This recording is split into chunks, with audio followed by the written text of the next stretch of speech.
하나님께서 녹아있는 언어로 말씀합니다. 하나님의 음성을 꼭 들읍시다. 할렐루야. 오늘은 제 5차 특세 13번째 시간이고 이제 야곱 첫 번째 시간입니다. 오늘은 발꿈치라도 잡고 싶은 인생이라는 제목으로 하나님의 말씀을 전하도록 하겠습니다. 오늘부터 우리는 창세기에 등장하는 족장들 가운데 이제 세 번째 인물인 야곱을 만나보려고 합니다. 성경을 보면 야곱이 태어나기 전에 하나님께서 야곱을 위해 행하신 만남의 축복이 있었습니다. 그것은 야곱의 아버지인 이삭과 리브가의 만남입니다.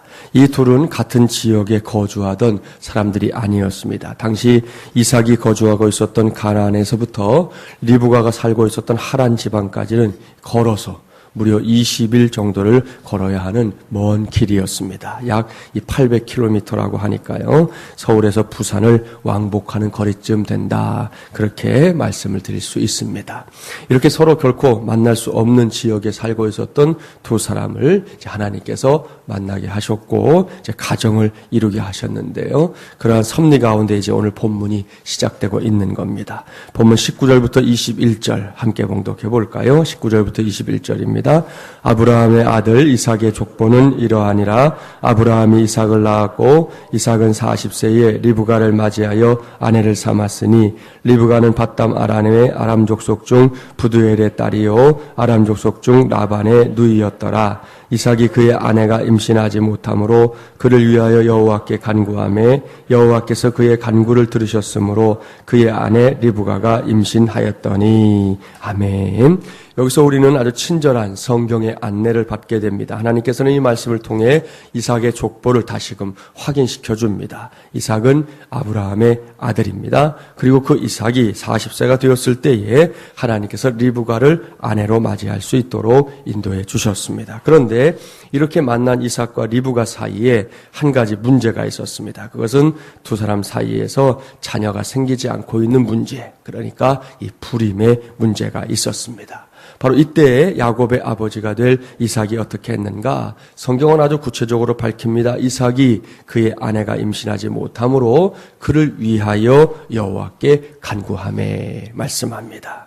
사랑하는 여러분, 우리는 이 말씀을 그저 스쳐 지나가듯 읽으면 안 됩니다. 지금 우리가 제5차 특세를 감당하고 있다는 사실을 상기할 때 더더욱 그렇게 하면 안 됩니다. 잘 생각해 보세요. 이삭이 리브가의 불임을 놓고 기도할 때 적어도 이삭의 이 생각 속에 떠오른 두 사람이 있었을 겁니다. 그것은 자신의 아버지인 아브라함과 그리고 자기 자신입니다. 무슨 이야기인지 아실 수 있을 거예요. 이삭이 불임의 문제를 놓고 기도하면서 아버지인 아브라함을 떠올린 것은 아브라함 역시 이 불임의 문제로 인해 오랜 세월 동안 마음고생을 했던 사람이었기 때문입니다. 아브라함은 무려 100세가 되기까지 사라와의 사이에서 단 한 명의 자녀도 없이 살았던 사람입니다. 그러니 그 마음고생이 얼마나 심했겠습니까? 기다리다 지친 아브라함은 집안의 종인 엘리에셀을 후계자로 생각할 정도였습니다. 그런데 하나님께서 아브라함과 사라 사이에서 곧 자녀가 태어날 것을 말씀하십니다. 그때가 아브라함의 나이 99세, 사라의 나이 89세였습니다. 두 사람의 나이는 생물학적으로 결코 자녀를 낳을 수 없는 상태였지요. 그런데도 하나님께서는 그들 사이에 아들이 태어날 것이다. 또 아예 이름도 이삭이라고 지어라 말씀해 주셨습니다. 이렇게 해서 태어난 사람이 바로 지금 자신의 가정이 안고 있는 불임의 문제를 놓고 하나님께 기도하고 있는 이삭 자신인 것입니다. 이삭은 아마도 태어난 후에 이제 말귀를 알아들을 때부터 이러한 하나님의 역사와 은혜에 관해 듣고 또 들었을 겁니다. 어쩌면 그 이야기를 너무 많이 들어서 귀에 우리시고 말하면 딱지가 앉았을지도 모를 일입니다. 그리고 자신이 이 세상에 태어나게 된 그 과정 속에 전능하신 하나님의 철저한 간섭이 있었다는 사실을 확실하게 된 그 순간부터 이삭의 믿음은 그야말로 우후죽순처럼 커졌을 것입니다. 그 믿음이 오늘의 본문에서 이제 찬란하게 빛을 발하고 있는 것이지요. 사랑하는 새벽용사 여러분, 여기서 우리는 이삭의 믿음을 정의할 수 있습니다. 그것은 사람의 힘으로는 할 수 없는 것을 전능하신 하나님께서는 얼마든지 하실 수 있다라는 그것을 믿는 믿음이지요. 이러한 믿음이 있었기 때문에 이삭은 불임의 문제를 놓고 다른 그 무엇을 한 것이 아니라 고민만 하고 있었던 것이 아니라 자신이 전능하다고 믿고 있는 그 하나님께 부르짖어 기도하는 것을 선택한 것입니다. 오늘 새벽 제5차 특세 13번째 시간을 맞이하여 새벽을 깨우고 있는 저와 여러분 모두가 이러한 이삭의 믿음을 확실하게 배우게 되기를 바랍니다. 분명히 우리에게는 할 수 없는 것들이 있습니다. 그저 있는 정도가 아니라 그것도 많습니다. 하지만 하나님은 아닙니다. 하나님께는 능치 못한 일이 단 하나도 없습니다. 그래서 우리가 전능하신 하나님, 위대하신 하나님이라고 고백하는 것이죠. 그 하나님을 이 새벽 기도하는 저와 여러분이 나의 하나님으로 믿어야 합니다. 적어도 이렇게 새벽을 깨우며 기도하는 사람들에게는 이러한 확신, 이러한 고백 있어야지요. 그래야 이 새벽을 깨우고 여기까지 달려온 것이 억울하지 않을 것입니다. 꼭 기억하십시오. 오늘 이 시간에 우리가 기도하면 전능하신 하나님께서 그 기도를 들으십니다. 그리고 하나님은 자신이 들은 기도를 반드시 응답하는 하나님입니다. 이것을 믿고 이 새벽에도 부르짖어 기도하는 우리 모두가 되기를 주님의 이름으로 축복합니다. 그렇습니다. 이제 우리 차례입니다. 우리 교회에도 이 자녀들을 위해서 기도하는 가정들이 몇 있어요. 이제 이미 아이들 있는 가정 중에 한 2가정이 셋째를 놓고 기도하기 시작했고요. 또 아직 자녀가 없어서 불임의 문제를 놓고 기도하는 가정이 또 몇 가정 있습니다. 이 모든 가정에도 우리 하나님께서 오늘 이삭의 가정에 주셨던 귀한 은혜로 응답으로 역사하여 주시기를 간절히 바랍니다. 본문을 계속해서 보겠습니다. 이삭의 간절한 기도를 하나님께서 들으셨잖아요. 이미 말씀드린 대로 들으시면 응답하십니다. 그 기도의 응답으로 이삭의 아내인 리브가가 잉태하는 놀라운 역사가 일어나고 있습니다. 그런데 본문 22절 이하의 말씀을 보니까 이삭이 너무나 기도를 많이 해서 그런 것인지는 몰라도 응답을 받았는데 갑절의 응답을 받았어요. 하나만 주셔도 감사할진데 둘이 태어나게 되잖아요. 본문 22절부터 26절 함께 봉독합니다. 22절부터 26절 말씀입니다. 그 아들들이 그의 태 속에서 서로 싸우는지라 그가 이르되 이럴 경우에는 내가 어찌할꼬 하고 가서 여호와께 묻자온데 여호와께서 그에게 이르시되 두 국민이 내 태중에 있구나. 두 민족이 내 복중에서부터 나누이리라. 이 족속이 저 족속보다 강하겠고 큰 자가 어린 자를 섬기리라 하셨더라. 그 해산 기한이 찬즉 태에 쌍둥이가 있었는데 먼저 나온 자는 붉고 전신이 털옷 같아서 이름을 에서라 하였고 후에 나온 아우는 손으로 에서의 발꿈치를 잡았으므로 그 이름을 야곱이라 하였으며 리브가가 그들을 낳을 때에 이삭이 60세였더라. 아멘. 우리는 여기서 이삭의 기도가 그야말로 갑절의 응답을 받았다는 사실을 확인합니다. 리브가가 자녀를 잉태하긴 했는데 쌍둥이였어요. 그 쌍둥이들은 어머니의 태 속에서부터 범상치 않은 녀석들이었습니다. 성경의 표현을 빌리면 그들이 어머니의 태 속에서 아주 심하게 싸웠다는 거지요. 오죽하면 그 아비인 이삭이 이럴 경우에 내가 어떻게 해야 될까 하고 하나님 앞에 가서 물을 정도가 되었습니다. 아무튼 이렇게 태 속에서부터 싸우는 두 녀석 때문에 임산부인 리브가는 엄청나게 고생을 했을 겁니다. 나중에 리브가가 해산하자 두 아들이 태어났어요. 이삭은 먼저 태어난 아들에게 그 아들의 생김새에 걸맞게 거친 혹은 털이 많은 뜻의 에서라는 이름을 붙여주었고요. 이제 간발의 차로 둘째 아들로 태어난 녀석에게는 장남인 에서의 이 발꿈치를 잡고 어머니의 태 속에서 나왔기 때문에 그 뜻을 살려서 야곱이라고 이름을 지어주었습니다. 사랑하는 새벽용사 여러분, 우리는 여기서 우리의 인생이 얼마나 치열한 것인지를 생각하게 됩니다. 특별히 이번 주간 내내 이제 만나게 될 야곱을 보십시오. 이 친구는 어머니의 태 속에서부터 에서와 아주 치열하게 싸웠습니다. 무엇 때문입니까? 야곱이 세상에 태어날 때의 모습을 보면 무엇 때문에 그렇게 싸웠는지 쉽게 짐작할 수 있습니다. 그것은 다른 사람보다 자신이 더 우월해지고 싶었기 때문입니다. 다른 사람보다 내가 더 대접받고 싶었기 때문입니다. 그러려면 둘째로 태어나기보다 이 첫째로 태어나는 것이 더 좋다는 것이죠. 그런데 에서가 먼저 어머니의 태 속에서 빠져나가게 되자 야곱은 그 형의 발꿈치를 붙잡고서 못 빠져나가게 하려고 애를 썼던 것이지요. 이것이 우리 인생의 한 단면입니다.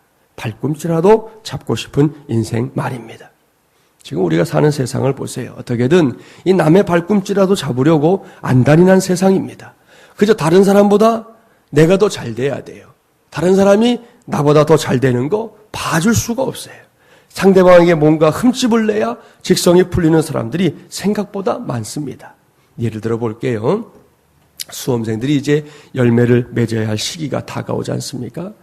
그런 때 이웃집 아이가 어느 대학에 들어갔다 그러면 우리가 해줄 게 뭐겠어요? 수고했다고, 잘 됐다고, 축하해주고, 고3 엄마 노릇하느라고 고생했다고 그렇게 해주면 될 것인데 굳이 그 대학이 어느 대학이냐?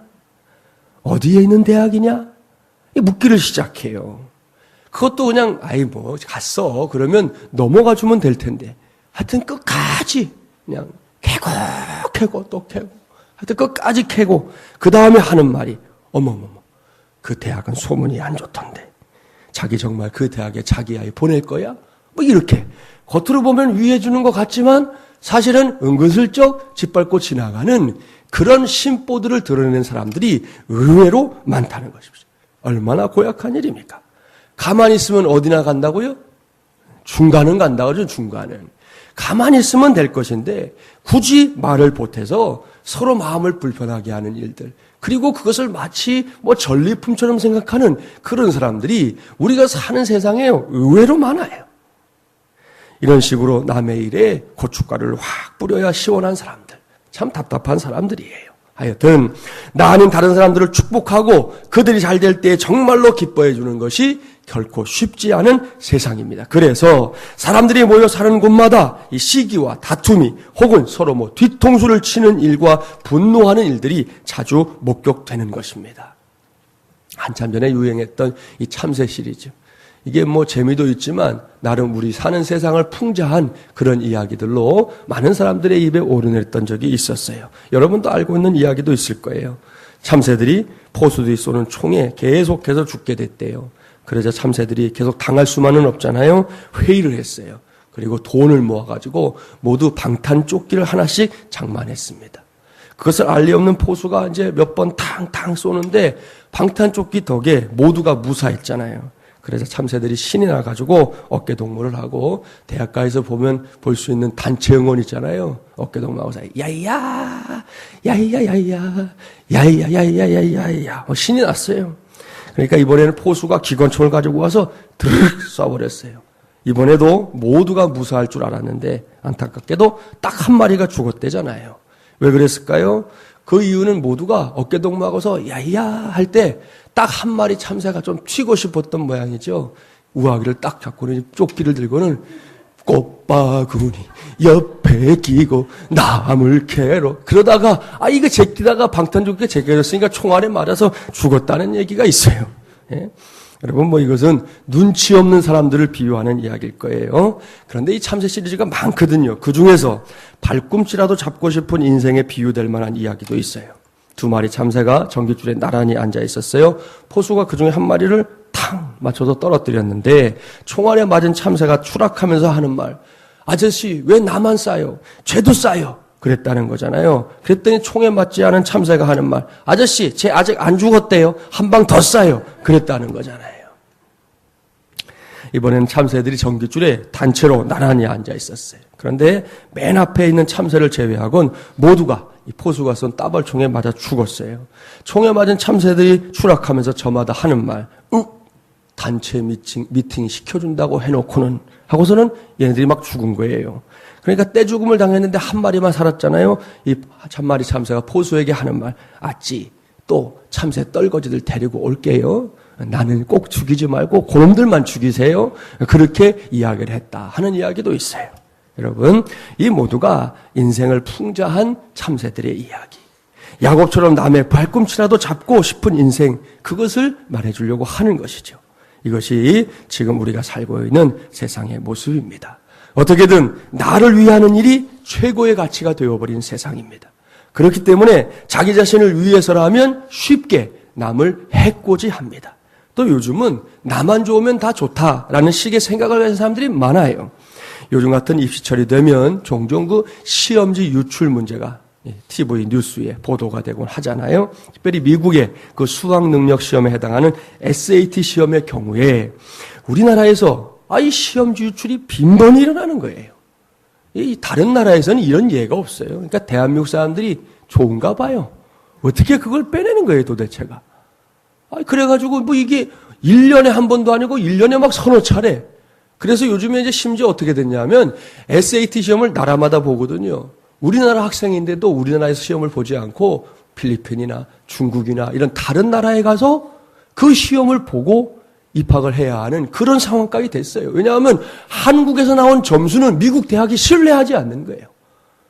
거기서는 시험지 유출이 있었기 때문에 이 점수를 확실하게 믿어줄 수가 없다. 좀 그런 상황까지 되고 말았어요.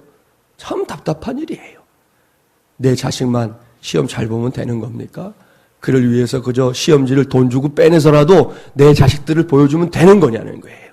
지금 우리가 사는 세상이 그 모양이 됐다는 것이죠. 기가 막힐 노릇입니다. 지금 저와 여러분이 이런 세상에 살고 있기 때문에 우리의 선택은 둘 중에 하나입니다. 하나는 그러한 세상에 동화되어서 우리 역시 남의 발꿈치라도 잡고 싶은 인생으로 남은 인생을 살든지, 아니면 그러한 세상을 거슬러서 하나님의 자녀되음을 드러내며 살든지, 둘 중에 하나의 선택만이 우리 앞에 있습니다.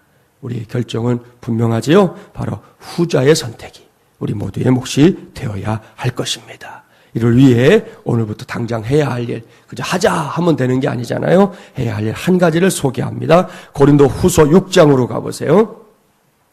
신약 291쪽, 고린도 후서 6장 11절부터 13절. 함께 봉독해 봅니다. 고린도후서 6장 11절부터 13절 말씀, 291쪽. 함께 봉독해 보겠습니다. 고린도인들이여, 너희를 향하여 우리의 입이 열리고 우리의 마음이 넓어졌으니 너희가 우리 안에서 좁아진 것이 아니라 오직 너희 심정에서 좁아진 것이니라. 내가 자녀에게 말하듯 하노니 보답하는 것으로 너희도 마음을 넓히라. 아멘. 사랑하는 여러분, 여러분이 알고 있는 대로 고린도 교회는 문제와 어려움이 산적해 있었던 교회였습니다. 그 교회의 성도들을 향해 하나님께서 바울을 통해 말씀합니다. 뭘 하라고요? 마음을 넓혀라 말씀하고 있습니다. 이것이 바로 발꿈치라도 잡고 싶은 인생 속에서 저와 여러분이 승리할 수 있는 길입니다. 꼭 기억하십시오. 사람은 사람이 바꿀 수 없습니다. 더욱이 내 자신도 아닌 다른 사람을 내가 바꿀 수는 더더욱 없습니다. 그러니 그런 일 때문에 고민하는 건요, 시간 낭비예요. 내가 어떻게 저 집사님을 바꾸지? 내가 어떻게 저 성도를 바꾸지? 그건 백날 고민해봐도 고민일 뿐 답이 안 나와요. 하지만 내 자신은 그래도 내가 어느 정도는 바꿀 수 있습니다. 다른 사람이 나를 사랑하게 하는 것은 내 마음대로 되지 않지만 내가 그 사람을 사랑하는 것은 내가 마음먹은 대로 해낼 수 있는 거 아닙니까? 마음을 넓히는 일도 마찬가지입니다. 남의 발꿈치라도 잡고 싶은 인생을 살고 있는 사람들의 마음을 내가 넓혀줄 수는 없습니다. 그들은 그저 눈앞에 있는 일들에 급급한 인생을 살고 있기 때문이지요. 하지만 우리는 다릅니다. 우리는 이 세상 너머에 있는 천국을 소망하며 사는 사람들입니다.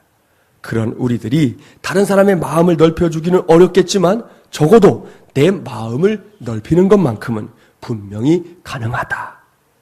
그것을 기억하자는 것이죠. 이를 위해 당장 필요한 것이 바로 저도 여러분도 믿음 안에서 이 마음의 여유를 회복하는 것, 굉장히 중요한 일이에요. 어느 여행가가 아프리카 오지를 여행하면서 원주민들에게 도움들을 받잖아요. 첫날 아프리카인들은 너무 열심히 먼 길을 달려와 주었습니다.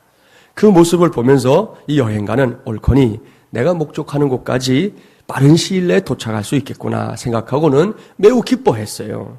그런데 그 다음날 이제 원주민들과 함께 자, 우리 길을 갑시다 하는데 이 사람들이 도무지 길을 나설 생각을 안 하는 거예요. 그래서 너무 안타까운 마음에 통역을 통해서 이유를 물었어요. 아니, 어제는 그렇게 열심히 달려와 주더니 왜 오늘은 꿈쩍도 하지 않냐? 우리 빨리 가야 이 목적지에 제대로 도착할 게 아니냐라고 말했더니 그들이 하는 말, 이게 참 중요한 말이에요. 어제 육체가 너무 빨리 달려와서 아직 영혼이 따라오지 못했습니다. 그렇게 말했다라는 거죠. 어제 몸이 막 달려는 왔는데 우리의 영혼은 이게 너무 몸이 빨리 달려와갖고 오질 않았대요. 그 영혼이 도착해야 이제 우리가 온전히 준비가 돼서 그 다음 여정을 갈 수 있다. 그래서 오늘은 움직일 수 없다. 그렇게 말하더라는 것이죠. 사랑하는 여러분, 의미심장한 대답이에요. 그렇습니다. 너무 조급하게 살면 우리의 마음도 좁아지게 돼 있습니다. 바쁠수록 어떻게 하라고요? 돌아가라는 말 있잖아요. 그렇죠? 우리 선인들의 그런 지혜가 담긴 말이에요.